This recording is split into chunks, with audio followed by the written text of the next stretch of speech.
अच्छे होंगे और हमारी वीडियो एंजॉय कर रहे होंगे। तो गाइस हमारे चैनल को सब्सक्राइब करने के लिए बेल आइकन को ऑल पे सब्सक्राइब करिए, बेल आइकन को ऑल पे करिए और देखते हैं आज का कमेंट ऑफ द डे।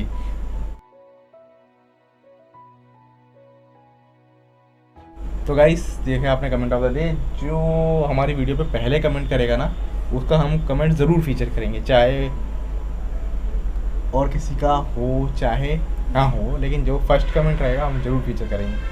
तो बहुत सारे लोग करते हैं फर्स्ट कमेंट मेरा, पर वो फीचर नहीं हो पाता था, उसके लिए सॉरी गाइस, बट अब से होगा। बात करते हैं आज के टॉपिक की, ट्रिगर्ड इंसान। मैं देखता हूँ वीडियोस, ये नहीं देखती, ये नहीं जानती। तो ट्रिगर्ड इंसान भैया, हम आपकी वीडियो पर रिएक्ट करने जा रहे हैं, तो आप हमें अलाउ कीजिए। उनकी नई वीडियो आई, सही खेल गया लड़का, तो देखते हैं गाइस। मैं तो देखते हुआ आ रहा हूँ उनको पहले से, ये पहली बार देख रही हैं, तो देखते हैं इनका रिएक्शन क्या रहता है। मेरा रिएक्शन नहीं, इनका रिएक्शन, क्योंकि पहली बार देखने जा रही है। तो वीडियो स्टार्ट करते गाइस, जब तक आप लोग चैनल सब्सक्राइब कर लीजिए। स्टार्ट करते हैं, देखते हैं क्या है इस वीडियो में। गाइस देखते हैं क्या है, पहली बार देखने जा रही है। Let's get started. आज की स्टोरी टाइम वीडियो। ऐसा कैसे बोल रहा है? ढंग से बोल। माफ कीजिएगा, कभी कभार थोड़ा सा इधर उधर निकल जाता हूँ। तो आज की स्टोरी टाइम वीडियो मैं एक शायरी के साथ शुरू करना चाहूंगा। तो अर्ज किया है कि जब जीवन में कुछ गलत होता है, गौर फरमाइएगा कि जब जीवन में कुछ गलत होता है तब जीवन में सब गलत होता है। I have no idea मैंने क्या बकवास बोल दिया। See what I'm trying to say is I tried so hard and got so far, but in the end it doesn't even matter।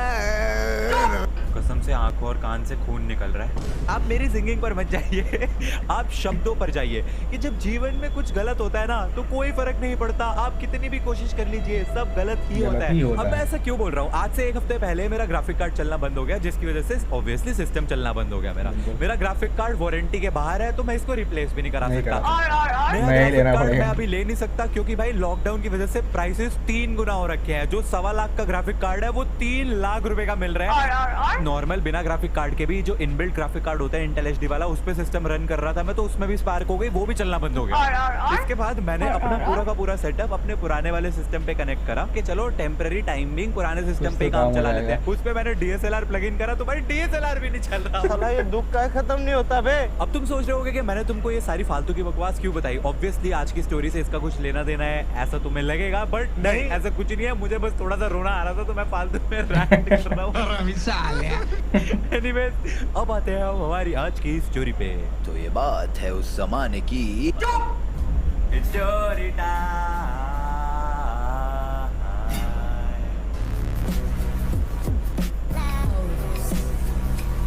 तो तुम्हें याद होगा आज से कई वर्ष पहले एक ऐसा वक्त था जब इंसान बाहर घूम फिर सकते थे। हम हमेशा से ऐसे अपने घरों में कैद नहीं थे। जी हाँ, ये उस समय की बात है। तो 8 बजे ना रात को मेरी बॉक्सिंग की क्लास हुआ करती थी एंड 7:45 पे मैं अपने घर से निकला और मैं नीचे गया। गेट पे मैं पहुंचा हूँ एंड वहाँ पे गेट कीपर जो है हमारे अपार्टमेंट का, वो मुझे कहता है कि अरे भाई यार, वो वहाँ पे बाहर बच्चा एक खड़ा हुआ है, तुझसे कब से मिलने की कोशिश कर रहा है, जा उससे मिल ले। तो मैंने देखा अपार्टमेंट के गेट के बाहर एक लड़का खड़ा हुआ था। मेरे को देखते ही वो लड़का ऐसा भागते आया और ऐसा आके मेरे को हक करके, थोड़ा सेंटी सा था यार वो लड़का। तो मैंने कहा अरे अरे भाई तू रोने क्यों लग गया? मुझे लगा यार maybe he is been waiting काफ़ी देर से, इसलिए ऐसा मिलने के बाद थोड़ा सा इमोशनल हो गया। तो मैंने ऐसे उसको थोड़ा सा शांत करवाया। मैंने कहा क्या हो गया भाई, तू इतना ऐसा परेशान सा क्यों रहा है? तो उस लड़के का नाम हम इस वीडियो के लिए बोलते हैं हल्दीराम, क्योंकि मेरे सामने हल्दीराम का एक रैपर पड़ा हुआ है, इसलिए हल्दीराम। फिर मैंने हल्दीराम को शांत करवाया एंड मैंने बोला यार मेरी तो क्लास का टाइम हो रहा है तो मुझे निकलना पड़ेगा, तो आजा जल्दी से फोटो वगैरह खींच लेते हैं। वो कह रहा है भैया मेरे पास फ़ोन ही नहीं है फोटो खींचने के लिए। ओके, मैंने कहा चल ठीक है, फिर मैं जाता हूँ। कह रहा हाँ आप जाओ, मैं वेट कर लेता हूँ यहाँ पे। मैंने कहा यार वेट क्यों कर लेता हूँ, मतलब अभी तुझसे बातचीत कर ली मैंने, हम मिल लिए, अब तू घर जा। वैसे भी मेरे को जिम से वापस आते आते 10 बज जाएंगे, कम से कम 2 घंटे लगेंगे, तू 2 घंटे यहाँ पे क्या करेगा? वो सामने से कहता है मेरे पास और कुछ है ही नहीं करने को, आप जाओ, मैं यहीं वेट कर रहा हूँ। मैंने कहा भाई एम ही कुछ भी बोली जा रहा है। ऊपर से मेरा जो जिम का पार्टनर था वो अपनी गाड़ी में बैठा हुआ अपार्टमेंट के गेट के बाहर, भाई हॉर्न मारी जा रहा है। तो मैंने उसको बोला कि चल ठीक है ब्रो, मैं निकलता हूँ। एंड मैं उसके बाद अपनी जिम की क्लास के लिए चला गया। 10 बजे जैसे ही मैं अपार्टमेंट में एंटर करने लगा हूँ, हल्दीराम अभी भी वहीं पे खड़ा हुआ था। एक सेकंड, तब तो मेरे को लग रहा था ये बच्चा ऐसे ही बोल रहा है, मजाक में बोल रहा है कि मैं यहीं आपकी वेट करूंगा, बट ये एक्चुअली में सीरियसली यहीं पे बैठा हुआ है। एंड वो साइकिल लेके आया हुआ था, उसने अपनी साइकिल ऐसा दीवार के वहाँ पे सटा रखी थी और गार्ड भैया के साथ वाली सीट पे बैठा हुआ है, ऐसा सर झुका के एकदम। मैंने कहा भाई हल्दीराम तू अभी तक यहीं पे है? कह रहा भैया मैंने आपको बताया तो था कि मेरे पास और कुछ है ही नहीं करने को, मैं कहाँ जाऊँ। इसके बाद जो बात बोली ना उसने मेरे को, आई स्वेयर मेरी ना फट गई कसम से, मेरे को गूज बम्स आ गए। वो लड़का मेरे को कहता है कि भैया मैं तो मेरठ से आया हुआ हूँ, by the way mind it मैं दिल्ली में रहता हूँ और दिल्ली से मेरठ एटलीस्ट बाय कार कम से कम 2 से 3 घंटे का रास्ता है। मैं हंसने लग गया, मैंने कहा मेरठ से क्या साइकिल पे आया है? तो कहता है हाँ। भाई क्या? कह रहा हाँ भैया मैं सुबह 6 बजे का अपने घर से निकला हुआ हूँ एंड अभी मैं यहाँ आपके यहाँ पे पहुँचा हूँ। तो it was not very surprising कि उसको मेरा एड्रेस कैसे मिला, क्योंकि मेरा एड्रेस 1-2 बार लीक हो गया था। देखा आपने लापरवाही का नतीजा। बट आई वाज लाइक तू मेरठ से यहाँ पे साइकिल चला के आया क्यों है? किस लिए? What do you want? तो कह रहा है भैया मेरे पापा मेरे को YouTube नहीं करने देते, इसीलिए मैंने घर छोड़ दिया है। What? मैं सुबह 6 बजे अपने घर से खाने का सामान लेके और 100 रुपए लेके निकला हुआ हूँ साइकिल से, और मेरे को नहीं समझ आ रहा था मैं कहाँ जाऊँ, तो मैं आपके यहाँ पे आ गया। तो भैया अब आप ही मेरी कुछ हेल्प करो। आई वाज लाइक मैं क्या तेरी हेल्प करूं? एंड ये तू कितने साल का है? तो वो कहता है मैं 17 साल का हूँ। मैंने कहा ब्रो तू अंडर एज है, यू आर नॉट इवन 18। तू अपना घर छोड़ के रात के 10 बजे मेरे भरोसे पे मेरे अपार्टमेंट में मेरे घर के नीचे खड़ा हुआ है, तू घर छोड़ के आया हुआ है, तेरे मम्मी पापा को नहीं पता है तू कहाँ पे है, तू पागल है क्या? Like what are you even doing? मैंने कहा भाई तू मेरे को फ़ोन दे अपना। कह रहा मेरे पास फ़ोन है ही नहीं। मैंने कहा अच्छा एक काम कर अपने मम्मी पापा का नंबर दे, मैं उनको फ़ोन करके बताता हूँ। तो कह रहा भैया नहीं मेरे पापा को फ़ोन मत कर देना गलती से, वो मेरे को जान से मार डालेंगे। यार मैं स्टंड एकदम, मैं क्या करूँ? What am I supposed to do? मैंने थोड़ा सा अपने आप को शांत करा और मैंने बोला भाई हल्दीराम सीन क्या है मेरे को स्टार्टिंग से बता। तो कहता है भैया मैं GTA 5 फ़ोन पे खेलता था, उसकी वीडियोस डालता था यूट्यूब पे, मेरे एक हफ्ते में 200 सब्सक्राइबर्स हो गए थे, बहुत बढ़िया ग्रो कर रहा था चैनल। लेकिन मेरे मम्मी पापा जो है वो यूट्यूब के खिलाफ हैं और मेरे भाई ने ना चुगली कर दी कि बड़ा भाई चैनल चला रहा है। तो मेरे पापा को जब ये बात पता चली उन्होंने मेरा चैनल ही डिलीट कर दिया, मुझसे मेरा फ़ोन भी छीन लिया। लेकिन भैया मैं ना ई स्पोर्ट्स प्लेयर बनना चाहता हूँ, मैं इंडिया के लिए मेडल लाना चाहता हूँ, पर मेरे पेरेंट्स मेरे को सपोर्ट नहीं करते। भैया मैं क्या करूँ? और रो ही जा रहा है।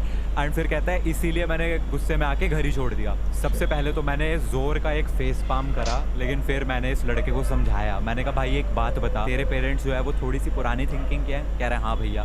मैंने कहा देख तो अगर तू उनको एकदम से ये बात बोलेगा कि मेरे को यूट्यूबर बनना है, वो भी तेरी स्कूल लाइफ के सबसे इंपॉर्टेंट ईयर में 12th क्लास में इस टाइम पे आके तू उनको एकदम से बोलेगा कि मेरे को यूट्यूबर बनना है, भाई कैसे मानेंगे? कोई भी पेरेंट्स कैसे मानेंगे यार? 12th क्लास में अच्छे नंबर ला के दिखा, पेरेंट्स को खुश कर दे। उसके बाद जब तू कॉलेज में जाएगा, हॉस्टल में रहेगा, तब बनाना वीडियोस, तब तेरे को कौन रोक रहा है? ठीक है अगर उनको लगता है तेरे को पढ़ाई पे फोकस करना चाहिए तो डू दैट। पेरेंट्स को अपने कॉन्फिडेंस में लेना। जब मैंने अपनी जॉब छोड़ने की बात करी थी और मैंने बोला था कि पापा मैं इतना अच्छा पैकेज वाली जॉब छोड़ के मैं यूट्यूब करूंगा, मेरे पेरेंट्स भी नहीं माने थे। आज वो मेरे को सपोर्ट करते हैं क्योंकि वो विद टाइम चीज प्रूव करी मैंने उनको। बट स्टार्टिंग में मेरे पापा ने भी मेरे को डांटा था। उन्होंने तब मेरे को एक बात बोली थी कि तू इस चीज को पार्ट टाइम कर and with time may be ये तेरा फुल टाइम बन जाए। चीजें प्रूव करनी पड़ती हैं, चेंजेस धीरे धीरे लाने पड़ते हैं, एक रात में चेंज नहीं होता। इतिहास रातों रात नहीं बचा जा सकता। उसको मैंने लेजिट 1 घंटे तक अपने गेट पे खड़े होके, मेरे मम्मी का फोन बजी जा रहा है एंड मैं उस लड़के को 1 घंटे तक लेक्चर दिया। फिर उसके बाद मैं उस लड़के को अपने घर पे लेके गया, मैंने उसको वहाँ पे खाना ऑफर करा, पर कह रहे नहीं भैया नहीं खाना नहीं मैं खाऊंगा। उसके बाद मैंने उसको थोड़ा बहुत स्वीट्स वगैरह खिलाई, उसके बाद मैंने उसको पैसे दिए एंड मैंने प्रॉमिस लिया उससे कि तुझे मेरी कसम है अब तू सीधा बस में बैठेगा एंड घर जाएगा। लेकिन फिर मैंने उसको पूछा, मैंने कहा यार एक बात बता कि तू अगर अब घर जाएगा तो तू घर वालों को क्या रीजन देगा कि तू कहाँ था सुबह से? तो कहता है भैया वो कोई टेंशन नहीं है, मैं एक काम करूंगा, मैं अपनी साइकिल कहीं पे फेंक दूंगा और पुलिस स्टेशन चले जाऊंगा और वहाँ पे जाके बोलूंगा कि मेरे को किसी ने किडनैप कर लिया था, बस फिर आराम से पहुंच जाऊंगा घर। कितने शानदार विचार रखते हैं। ये 17 साल का लड़का, इसकी सोच देखो कहाँ पे चल रही है। उसके बाद पैसे लेके वो जाने लगा तो मैं उसको बोलता रहा, मैंने कहा भाई अपना नंबर दे दे, एटलीस्ट मेरे को एक ये तसल्ली तो रहेगी कि तू घर पहुंच गया कि नहीं, तुझसे पूछ तो सकूंगा। बट उसने अपना नंबर नहीं दिया भाई। कह रहा है नहीं भैया, अगर मेरे पापा को भनक भी लग गई ना कि ऐसा कुछ हुआ है तो फिर तो मैं कभी घर नहीं पहुंचूंगा, मेरे को जान से मार देंगे वो। मैंने कहा चल ठीक है। मैंने उस लड़के से एक वीडियो भी रिकॉर्ड करवाई जिसमें वो बोल रहा है कि वो अपनी खुद की मर्जी से खुशी खुशी मेरे घर पे आया था, मैं उसको ज़बरदस्ती नहीं लेके आया और मैंने उसको बहुत ही प्यार से वापस रवाना कर दिया था।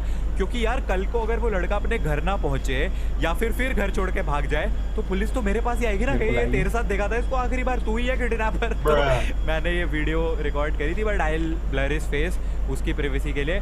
जब ये चला गया उसके बाद मैं अपने पापा के साथ डिस्कस कर रहा था तो पापा और मैं यही सोच रहे थे कि शायद वो लड़का ना झूठ बोल रहा था कि यार मेरठ से साइकिल चला के आना कोई आसान बात थोड़ी ना है, मुश्किल भी क्या, पॉसिबल ही नहीं है। तो शायद वो झूठ बोल रहा था। लेकिन 2 महीने के बाद वी हैड अ विजिटर, हमारे घर की घंटी बजती है एंड वही लड़का अपने पापा के साथ आया हुआ था। एंड उसके पापा ने बताया कि वो गुरुद्वारे में सेवादार है एंड ये जो है ये यूट्यूब करता रहता है। अभी 12वीं में अपनी पढ़ाई छोड़ के यूट्यूब पे फोकस करना चाहता है, लेकिन शायद आपके बेटे ने, मेरी मम्मी को उन्होंने बोला कि शायद आपके बेटे ने इसको समझाया है जिस वजह से ये एक्चुअली समझ गया है एंड अब पढ़ाई लिखाई में ध्यान लगाने लग गया है। एंड अंकल जो थे वो पैसे भी वापस दे रहे थे जो मैंने उसको तब दिए थे, बट मैंने कहा अंकल नहीं यार, he is like my small brother, ऐसे आप शर्मिंदा मत करो। बस आई एम हैप्पी कि वो वापस घर चला गया एंड उसको समझ भी आ गई। तो ये थी हमारी आज की story time and this was genuinely one of the craziest experience I have had. So I hope you guys liked this video and मेरा बस एक यही तुम लोगों के लिए सजेशन और एक रिक्वेस्ट है कि देखो YouTube करना चाहते हो बट अपने पेरेंट्स को खुश करके करो। पेरेंट्स को दुखी करके अगर तुम कोई चीज़ करोगे ना, I don't think it's worth it. Like the video on that note, I will see you guys in the next video. तब तक के लिए thanks for watching. गाइस मैं पूछना चाहता हूँ आपको कैसी लगी वीडियो? मस्त। मस्त क्या समझ में आपको? उसने उसके साथ जो हुआ वही सिर्फ बताया था उसने। काफ़ी इंटरेस्टिंग वे में बताया गया गाइस। यानी एक तरह से हमें भी लग रहा था कि फेक होगा, साइकिल चला के नहीं आया होगा। जब अपने पेरेंट्स के साथ आया है तो गाइस बिल्कुल वो आया होगा। लड़का 17 साल का था, केवल 17 साल का गाइस। आप ही सोचिए वो कहाँ से कहाँ नहीं। हाँ ये बात सही है कि आप बहुत सारे लोग चाहते हैं कि पेरेंट्स सपोर्ट नहीं करते कि यूट्यूब करो या ये सब करो वो सब करो। सब अपने इंडिया में थिंकिंग है कि आप पहले पढ़ाई करो, 12th पास करो, ग्रेजुएट हो, कहीं अच्छी जॉब पकड़ लो। सबका पहला ये है कि सरकारी नौकरी ढूंढो, चाहे वो उसमें सैलरी उसमें कम हो चाहे ना, आपके पास सरकारी नौकरी होनी चाहिए। तो पेरेंट्स बहुत खुश हो जाते हैं कि हाँ मेरा लड़का सरकारी नौकरी कर रहा है, भले ही वो यूट्यूब में लाखों कमा रहा हो, बट नहीं, ये ताना उसको ज़रूर मिलेगा कि आप सरकारी नौकरी करिए या फिर आप पढ़ाई लिखाई कहीं जॉब करिए। रीज़न ये है गाइस कि पेरेंट्स को ये लगता है कि अगर उसको जॉब लगेगी तो सेफ्टी रहेगी, वो परमानेंट वहाँ रहेगा। मेन रीज़न यही रहता है।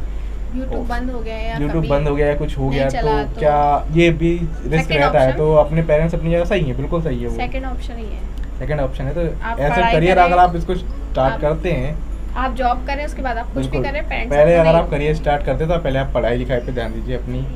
मेन वही है, पढ़ाई लिखाई करिए, उसके बाद ही आप सोचिए कि यूट्यूब पे आना है या कई अदर प्लेटफॉर्म्स पे जाना है। पहले स्टार्ट करिए, एकदम पार्ट टाइम स्टार्ट कीजिए, एकदम फुल टाइम मत लग जाइए, पार्ट टाइम में ही कीजिए तो ये बेटर रहता है। हम क्या बोले, हमसे बड़े यूट्यूबर थे वो उनने बता ही दिया है। बड़े यूट्यूबर्स बनाते ही हैं, मनोज देव ये सब बताते ही हैं कि कैसे स्टार्ट करना चाहिए। हम लोग क्या बताएं, हम तो उन्हीं की वीडियो देख के स्टार्ट किया है, तो इंस्पिरेशन है गाइस। तो आप लोग बताइए आपको कैसी लगी वीडियो, नीचे कमेंट कीजिएगा। जिसका कमेंट फर्स्ट होगा हम उसको नेक्स्ट वीडियो में फीचर जरूर करेंगे। तो गाइस मिलते हैं अगली वीडियो में, जब तक के लिए नमस्कार, शुभ रात्रि, धन्यवाद।